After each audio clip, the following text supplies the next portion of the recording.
एकादशी का महात्म्य कितना है, इसके लिए पद्म पुराणोक्त एकादशी महात्म्य को देखना चाहिए। स्कंद आदि पुराणों में जो एकादशी का महात्म्य है उसे भी देखना चाहिए। हरिवासर है, भगवान ने यह उपासना के लिए, जीवों के कल्याण के लिए एकादशी हम सबको प्रदान की है। एकादशी का अत्यंत श्रद्धा निष्ठापूर्वक एकादशी का आदर करना। एकादशी में सर्वोत्तम पक्ष है कि आहार वर्जन किया जाए, कुछ भी न लिया जाए, सर्वोत्तम पक्ष ये है।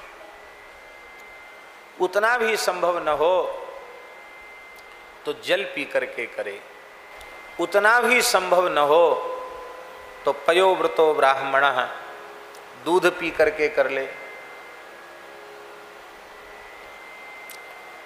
उतना भी संभव न हो तो कुछ फल आदि लेकर के एक बार कुछ फल आदि ले ले और कर ले। पर एकादशी के नाम पर बहुत अधिक चिकने चुपड़े पदार्थ बना करके और कूटू की पूड़ी और सिंघाड़े का हलवा और राजगिरे का हलवा और मलाई के पुआ और लच्छेदार रबड़ी, बादाम का हलवा, काजू की। एक महात्मा बड़े विनोदी थे,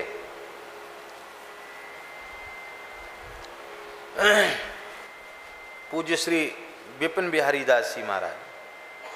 वो कहते थे कुछ नहीं, एकादशी है आज और खाना ही क्या है। विनोदी थे, इस प्रकार कहते। काजू का आटा का थोड़ा सा केला का, उसमें केला मिला करके उसका पूड़ी बना लिया, थोड़ा मेवा का साग बना लिया, और क्या है एकादशी है, थोड़ा रबड़ी ले लिया, और क्या है एकादशी है, थोड़ा मखाने का खीर बना लिया। ऐसे कह के 10-5 व्यंजन गिना देते थे। ऐसी एकादशी तो रोज आवे।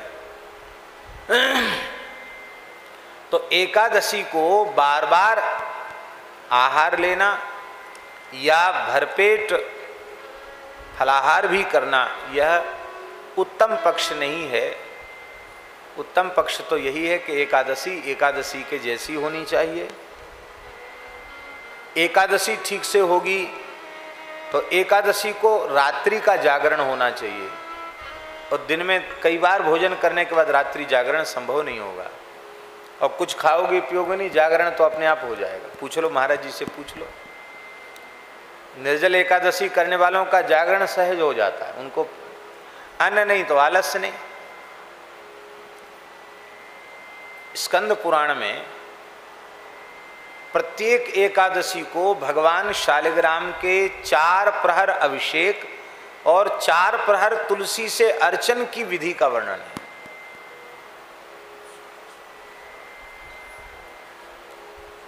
कितनी बड़ी, जैसे शिवरात्रि में 4 प्रहर की पूजा होती है, ऐसे ही स्कंद पुराण में 4 प्रहर भगवान तुलसी शालिग्राम के अर्चन का, उनके 4 बार अभिषेक, 4 बार पूजन, 4 बार सहस्रार्चन, और इतना करते करते और गायन वादन नृत्य करके कीर्तन करके वो सवेरा हो जाता, अपने आप जागरण हो जाएगा।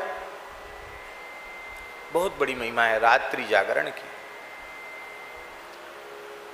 कार्तिक मास में कम से कम तुलसी से अर्चन अवश्य करना चाहिए भगवान का, हो सके तो सहस्रार्चन नित्य करना चाहिए।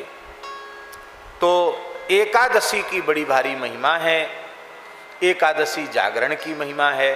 प्रेम से कथा सुने, खाने पीने का कोई चक्कर आज है ही नहीं, आनंद से बैठ करके कथा सुने।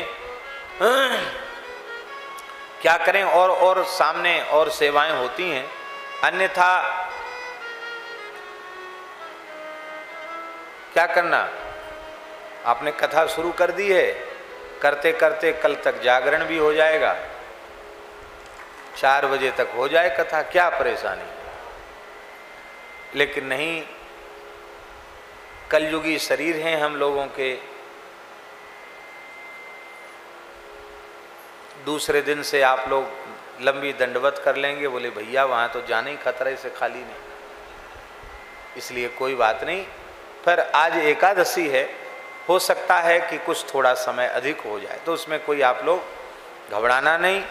और जिसको जहाँ जाना हो आवश्यक सेवा के निमित्त, वो प्रसन्नता पूर्वक प्रस्थान करें, किसी को मनाही नहीं है। जितनी देर बैठ सकें सहज उतनी देर बैठें, कथा सुने, बाकी आप लोग स्वतंत्र हैं। राम कृष्ण की प्यारी गैया सारे जग की माता है। राम कृष्ण की प्यारी